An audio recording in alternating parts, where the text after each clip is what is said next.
இது மகிமை நேரம்.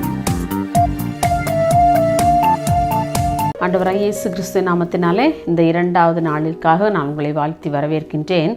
முதல் நாளிலே நாம் எப்போது ஜெபிக்க வேண்டும், எப்போது துதிக்க வேண்டும் என்று சொல்லி பார்த்தோம். நம்முடைய ஆபத்து காலத்திலே நாம் தேவனை நோக்கி துதிக்க வேண்டும் என்று சொல்லி பார்த்தோம். இந்த 2வது நாளிலே நம்முடைய ஜெபங்களிலே நாம் தேவனை துதிக்க வேண்டும் என்று சொல்லி நாம் பார்க்கிறோம். பிலிப்பியர் 4ஆம் அதிகாரம் 6ஆம் வசனத்திலே பவுல் இவ்வாறாக கூறுகிறார், நீங்கள் ஒன்றுக்கும் கவலைப்படாமல் எல்லாவற்றையும் குறித்து உங்கள் விண்ணப்பங்களை ஸ்தோத்திரத்தோடு கூடிய ஜெபத்தினாலும் வேண்டுதலினாலும் தேவனுக்கு தெரியப்படுத்துங்கள் என்று சொல்லி ஆலோசனை கூறுகின்றார். ஸ்தோத்திரத்தோடு கூடிய ஜெபம் சாதாரண ஜெபம் அல்ல. ஸ்தோத்திரத்தோடு கூடிய ஜெபம் நாம் செய்யும் பொழுது நிச்சயமாகவே ஆண்டவர் அந்த இடத்துல இறங்கி வந்து நம்மை விடுவிக்க வல்லவராக இருக்கின்றார். நம்முடைய காரியங்கள் எல்லாவற்றையும் அவர் தலையிட்டு நாம் என்ன விரும்புகிறோமோ அதையெல்லாம் அவர் செய்ய வல்லவராக இருக்கின்றார். நம்ம பொதுவாக நம்முடைய ஜெப வேளைகளிலே நாம் என்ன செய்கிறோம், ஜெபம் பண்ண உட்கார்றோம், முழங்கால் படியிடுகிறோம், நம்முடைய விண்ணப்பங்கள் நம்முடைய வேண்டுதல்களை எல்லாம் ஆண்டோடைய சமூகத்தில் அப்படியே சொல்லிவிட்டு நம்ம அப்படியே என்ன செய்கிறோம், எழுந்து வந்து விடுகிறோம் இல்லையா? அவருக்கு ஸ்தோத்திரங்களை செலுத்துவதற்கு நாம் மறந்து போகிறோம். ஆனால் பவுல் எழுதுகிறார், நம்முடைய ஜெப வேளைகளிலும் நாம் தேவனை துதிக்க வேண்டும் என்று சொல்லி பவுல் நமக்கு ஆலோசனையாக சொல்லுகின்றார். நம்ம ஜெபம் என்பது நாம் ஆண்டவரோடு பேசுவது தான். அதற்காக நம்முடைய காரியங்களை மாத்திரம் நாம் சொல்லிவிட்டு, இசப்பா எனக்கு அப்படி செய்யுங்க, இப்படி செய்யுங்க, அதைத்தாங்க இதைத்தாங்க அப்படின்னு சொல்லி நம்முடைய தேவைகளெல்லாம் அவரிடத்துல சொல்லிவிடுவது மாத்திரம் நம்முடைய ஜெபம் அல்ல. ஸ்தோத்திரத்தோடு கூடிய ஜெபம் ஆண்டவருக்கு மிகவும் பிரியமானது. அதை அவர் கேட்க ஆசையாக இருக்கின்றார். அப்படிப்பட்ட சமயங்களில் எல்லாம் அவர் ஓடி வந்து நம்முடைய விண்ணப்பங்களை அவர் அங்கீகரிக்கிறவராக இருக்கின்றார். பவுல் அதைத்தான் எழுதுகிறார், ஸ்தோத்திரத்தோடு கூடிய விண்ணப்பம் தேவை. பொதுவாக நம்முடைய ஜெபங்களில் எப்போதும் துதித்தல், ஸ்தோத்திரங்கள் ஆகியவை இடம்பெற்றுத்தல் மிக மிக அவசியம். ஏனென்று சொன்னால் அவர் உதடுகளின் கனியாகிய அந்த ஸ்தோத்திர பலிகளிலே பிரியமுள்ள தகப்பன் தான் நம்முடைய தகப்பன். என்னுடைய மகள் அல்லது என்னுடைய மகன் தன்னுடைய உதடுகளின் கனியாகிய ஸ்தோத்திர பலி எனக்கு செலுத்த மாட்டானா என்று சொல்லி அவர் ஆர்வத்தோடு காத்து நிற்கின்றவர். ஆம், எனக்கு அன்பானவர்களே, அப்படிப்பட்ட ஸ்தோத்திர பலிகளை நாம் ஒவ்வொரு நாளும் செலுத்தும் பொழுது நிச்சயமாகவே ஆண்டவர் நம்முடைய விண்ணப்பங்களை அங்கீகரிக்கிறவராக இருக்கின்றார். நம்ம எல்லாரும் தாவீது தன்னுடைய ஜெபங்களில் எல்லாம் அவரை துதிக்கிறவனாக காணப்பட்டார். சங்கீதம் 50:15 வாசிக்கிறோம், நீ தேவனுக்கு ஸ்தோத்திர பலியிட்டு அப்படின்னு சொல்லி வாசிக்கிறோம். இன்னும் அதே அதிகாரம் 23ஆம் வசனத்திலே ஸ்தோத்திர பலியிடுகிறவன் என்னை மகிமைப்படுத்துகிறான் என்று சொல்லியும் அதே சங்கீதக்காரன் எழுதுகின்றார். அப்போ பாருங்க, நம்ம உதடுகளினாலே நம்ம தேவனுக்கு ஸ்தோத்திரம் செலுத்தணும். அப்படி ஸ்தோத்திரம் செலுத்துவது எப்படிப்பட்டதான், ஆண்டவருக்கு பலி செலுத்துவதை போன்று உள்ளது. ஸ்தோத்திர பலியிடுகிறவன் என்னை மகிமைப்படுத்துகிறான். அவரை மகிமைப்படுத்துகிறதுக்கு சமம் எது? நம்முடைய ஸ்தோத்திர பலிகள். அப்படின்னா ஆண்டவர் எவ்வளவாய் அந்த ஸ்தோத்திர பலிகளிலே அவர் பிரியமுள்ளவராக இருக்கின்றார். வேறு காளை ஆட்டுக்கடாவினுடைய பலிகளை அவர் விரும்புவது இல்லை. அவர் விரும்புவது எல்லாம் நம்முடைய ஸ்தோத்திர பலிகள் மாத்திரமே. அன்றைக்கு நம்ம எத்தனை பேர் ஆண்டவருக்கு நன்றி உள்ளவர்களாக ஸ்தோத்திரம் செலுத்துகிறவர்களாக நாம் காணப்படுகின்றோம்? பாருங்கள், நம்முடைய வாழ்க்கையின் எல்லா பகுதியிலேயும் நம்ம அவருக்கு ஸ்தோத்திரங்களை செலுத்துவது மிக மிக அவசியமாக இருக்கிறது.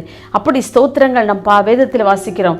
நம்ம ஸ்தோத்தரிக்கும் போது அவருடைய கிருபை நம்மேல் பெருகிறதாம், அவருடைய இன்பம் நம்மேல் பெருகிறது. நாம் ஸ்தோத்தரிக்க கிருபை நம்மேல் பெருகிறது.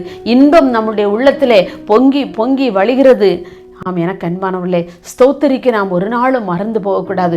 எல்லா சூழ்நிலைகளிலும் இப்போ தான் ஸ்தோத்திரம் பண்ணணும், இப்போ பண்ணக்கூடாது அப்படியெல்லாம் இல்லை.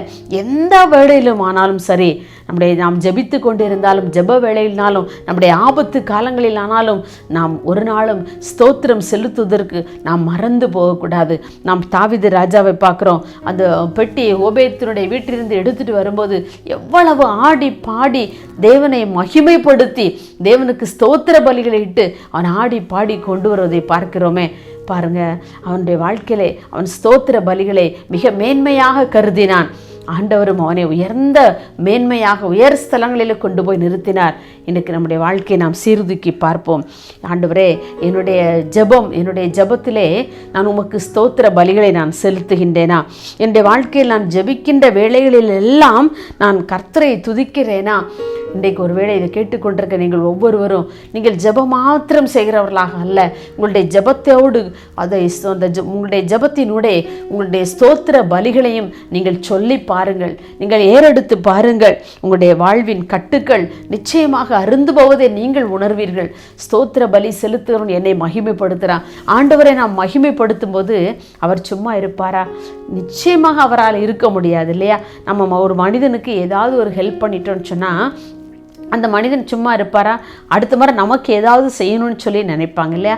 உலக பிரகாரமான மனிதர்களே இவ்வாறு நினைக்கும் போது ஆண்டவர் பாருங்க, நாம் அவருக்கு ஸ்தோத்திரங்களை செலுத்த செலுத்த செலுத்த ஸ்தோத்திர பலிகளை நாம் அவருக்கென்று ஏறெடுக்கும் பொழுது அவர் நிச்சயமாக இறங்கி வந்து நாம் பண்ணுகிற விண்ணப்பங்களானாலும் சரி, நம்முடைய ஜெபங்களானாலும் சரி, எப்படிப்பட்ட காரியங்களானாலும் சரி, எல்லாவற்றிலும் ஆண்டவர் நமக்கு உதவி செய்ய அவர் வல்லவராக இருக்கிறார். ஒருவேளை நாம் ஆபத்து காலத்தில் அவரை நோக்கி கூப்பிடுவோமா, அல்லது நம்முடைய ஜெபங்களில் அவருக்கு ஸ்தோத்திர பலியிட்டு கொண்டு இருக்கிறோமா, எந்த வேளையிலானாலும் ஆண்டவர் நம்முடைய ஜெபங்களை அங்கீகரிக்க நம்முடைய ஸ்தோத்திர பலி மிகவும் முக்கியமானது என்று சொல்லி நாம் இந்த வேத பகுதியின் மூலமாக நாம் தியானித்து வருகிறோம்.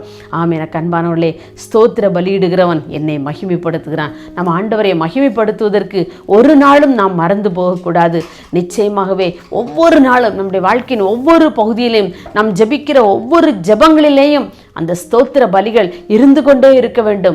ஏனென்று சொன்னால் அவர் அந்த ஸ்தோத்திர பலியிலே மிகவும் பிரியமுள்ள அவர் தேவனாக இருக்கின்றார். வேதத்தில் வாசிக்கிறோம், துதித்தலே இன்பமும் ஏற்றதுமாயிருக்கிறது என்று சொல்லி. நாம் அப்போது ஜெபிக்க எப்பொழுதெல்லாம் நாம் முழங்கால் படுகின்றோமோ அப்பொழுது எல்லாம் அவருடைய நாமத்தை சொல்லி, அவர் செய்த நன்மைகளை சொல்லி, ஒவ்வொன்றிலும் நாம் ஸ்தோத்திரங்களை ஏறெடுக்க ஏறெடுக்க ஏறெடுக்க அவருடைய கிருபை நம்மீது அதிகமாக பெருகுகிறது. அவருடைய இன்பம் நம்முடைய உள்ளத்திலே பொங்கி வழிகிறது. அப்படிப்பட்ட கிருபையை தரும்படியாக நாம் ஆண்டவருடைய சமூகத்திலே ஜெபிப்போமா?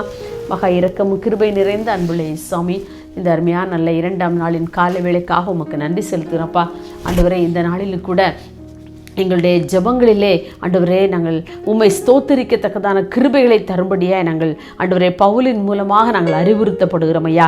ஆண்டவரே, எங்களுடைய ஜெபங்களை நாங்கள் எங்களுடைய காரியங்களுக்காக, எங்களுடைய சொந்த காரியங்களுக்காக அதை நிறைவேற்ற வேண்டும், இதை நிறைவேற்ற வேண்டும் என்பதற்காக எங்களுடைய ஜெபங்களை உம்முடைய சமூகத்தில் ஏறெடுக்கிறோம்.